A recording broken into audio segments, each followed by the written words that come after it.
And that's collaborate with and urge, yeah. There's 2 words missing.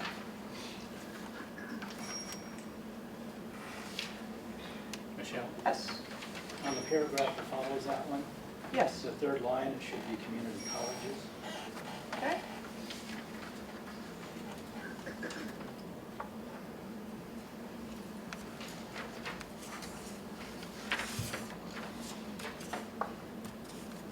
Yes. I'm noting language change between temporary and part-time. Do we worry about that? Sometimes we call them temporary faculty, sometimes we call them part-time faculty. Do you want to coordinate that language, or does it not matter? They're both terms are used, I'm not sure. Right. The will of the Senate. What have we been using more recently? We have been November using, and well, October. as we have Dr. Galarte here, she might be able to weigh in. We have been using part-time. Dr. Galarte has made in several public meetings, has made it clear that part-time faculty are temporary. So I believe, in my opinion, both terms apply. I don't know if. But we have some temporary full-time also, don't we? I mean, potentially. We could. So if part-time are automatically temporary, maybe we just say part-time. Okay? They are not. They are not. Okay. You can have part-time permanent faculty, you can have full-time permanent faculty. Cerritos College, typically, we say full-time when we mean permanent. So we're trying to clarify the language in our collective bargaining agreement discussions and a number of places within the policies. So we sometimes call them temporary part-time faculty or adjunct, and then in parentheses, temporary part-time.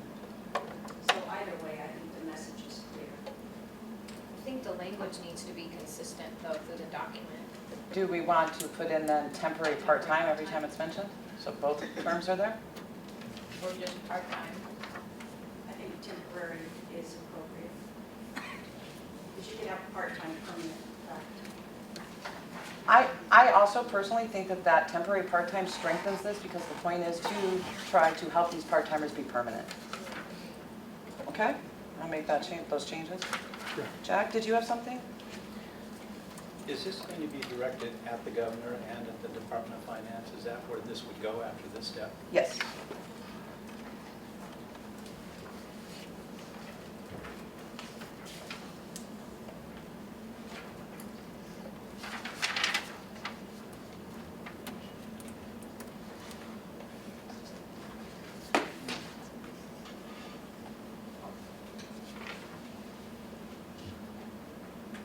Could I suggest a slight reorganization? Sure. 1, 2, 3, 4, 5, 6, 7. So whereas 10 and 11 on page 1 seem to be expressly about full-time faculty, as does the second one on page 2. Maybe move those so that all 3 of those points regarding full-time faculty are together. Okay. Where, what does number 10 and 11 start with? Number 10 is whereas the Academic Senate of California Community Colleges passed resolution 1301. Okay. I believe that was specifically about full-time faculty. I think the next one down is full-time as well. And then the last whereas is specifically about full-time faculty, so maybe those 3 together at the end. The last one? The very last whereas. Whoops. So if we move those 2 prior to that whereas. perhaps. Prior to 13.01? No, I'm thinking 1301 and the retention. Be moved. 2 that I put, move those to the end, Okay. prior to the final. Okay. It becomes 12.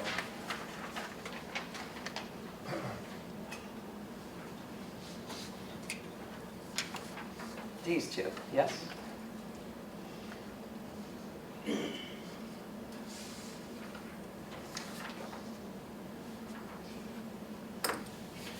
And be placed here? Correct.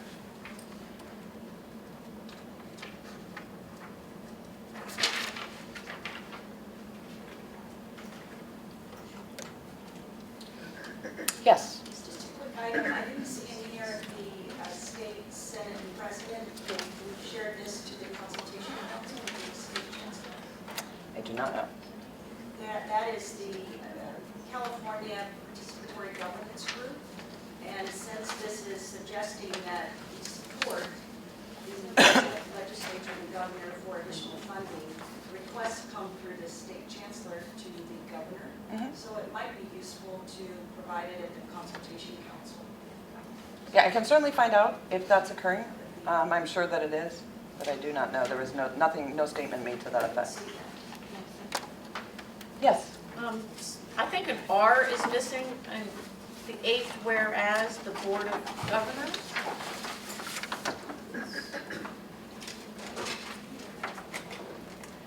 The 8th whereas, line 4, I think, yeah, there it is, with the red under it. Okay. There's an R missing. Oh, I thought that was Yeah. the Cockney governor. okay. Fix that. All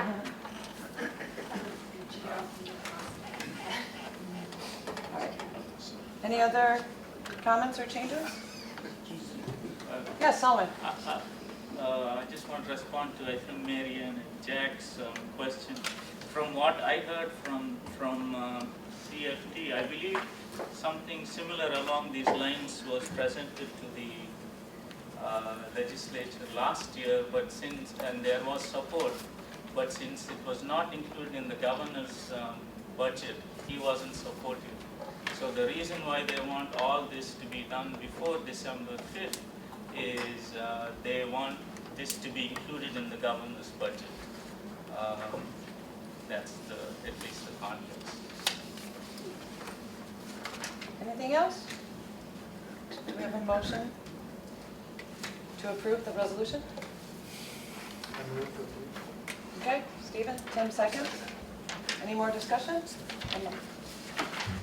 All of those in favor? Aye. Those opposed? Any abstentions? Thank you. I will make those changes. And that's it for the overhead.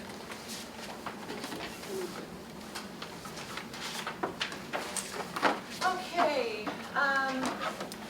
next item, Enrollment Management Committee. This I believe is on the green sheets. All right, so there's a lot of things going on with enrollment management. I've been working on this for a couple of weeks, but if we look at the second page first, there is a enrollment management plan. Enrollment management was, when Dr. Lacey got here, it was trying to recruit students and increase our numbers. We were in a growth mode at that time. And they have not changed their purpose or focus since then. So when Dr. Blackburn came on just a couple months ago, she developed this plan, presented it to Joanna, and then took it to enrollment management. And I believe that this is being worked on, right? This is being looked at by the committee, or? Yeah, looked at. Looked at. Say, Okay. This was brought to coordinating as well, and we looked at it. I had a couple of issues at that time. When you look, now if we go back to the first page, if you look at the membership, there are 7 ex officios, all of which belong to administration, all but 2 of which on the student services. Joanna and Rick are instructional. There's an additional 2 managers on this committee, but only 3 faculty representatives, 2 classified representatives, and 1 student representative. When you add all of those together, the 9 can easily outvote the entire committee. I requested, Solomon also requested at coordinating, that the district consider changing the makeup of enrollment management to more accurately reflect a shared governance policy. And I have the leadership did meet, CCF leadership and Senate leadership did meet to discuss this, and we had a couple of recommendations. One was to remove the Dean of Student Support Services as an ex officio member. I have talked with Kim, this is not personal, it is the position that we would like removed. She is okay with that. She does feel like there's an awful lot of people on there that are not contributing. I'm sorry, that so came out wrong. She feels like there are an awful lot of people that not everyone can contribute. Having said that, however, I said that wrong. Having said that, however, that's only the removal of one person and a recommendation to add 4 ex officio, or I don't think we need to call them that, but essentially ex officio faculty members. That would be the Senate President, the CCFF President, a counselor, and the high chair. I'm gonna think that's funny every time I say it. The high chair. That is what the leadership discussed, and I wanted to bring it to you. We'd like to take this back to coordinating and make recommendations that Enrollment Management Committee membership be changed. Also, real quick, I think I forgot to mention this. This plan that was developed by Christy Blackbird matches pretty closely what in 2009 the ASCCC, the State Academic Senate, requested from enrollment management committees. And that link is at the bottom, so you can go and read that entire report. It's about 80 pages long, but it does talk about what enrollment management should do, and it pretty closely matches what the plan that Dr. Blackburn had. So what the leadership would like to do is to recommend to coordinating to change the membership and to recommend that enrollment management become more of an action committee than an informational committee, and that this plan be discussed in enrollment management and then put into effect. So, if there's any discussion on that. When you said that it was the one position, the Student Support Services, was there any additional positions that we want to remove? Did I miss that? Oh, actually, we talked about requesting that one of the management representatives be removed. Yes. So Dean as well? Yeah, one of the deans. Yes, Jack. I just have a question. What does it mean ex officio? That position is always on the committee. They are not appointed. By virtue of the office they hold. Yes. So, I personally don't think that ACME is going to allow a recommendation to remove one of the deans, but we can certainly put that forward. Especially because we're requesting 4 additional faculty be added.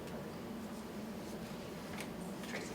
I'm not very popular, and this is not personal either, but maybe if we're trying to better balance the management representation with everyone else, if the VP of Academic Affairs is automatically on the committee, perhaps the dean doesn't have to be. We can make that recommendation.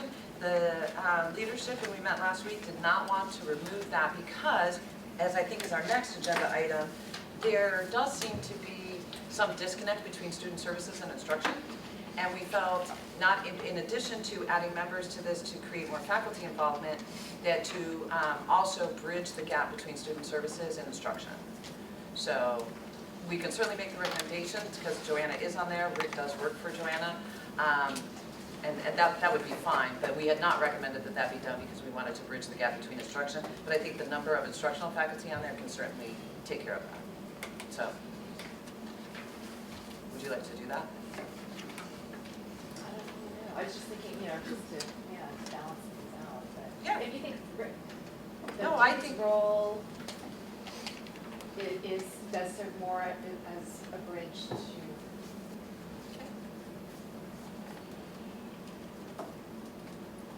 Are there any comments about removing the Dean of Academic Affairs? Okay. Crystal? I know that me wearing readers is new, but I've not raised my hand one time, but I've been called on 3 times. This is just my new thing I'm doing. I have no comment. Abraham? It is a new experience, isn't it? Very much so. Abraham? I see that there's only one student representative. Is there a possibility of adding 2 more? We can recommend that, and that's fine. I would also recommend that the Student Senate recommend that as well and bring that forward to coordinating. Is there any objection to requesting or recommending an additional student representative on the committee? Go ahead. I was just gonna say, I just wouldn't want the students to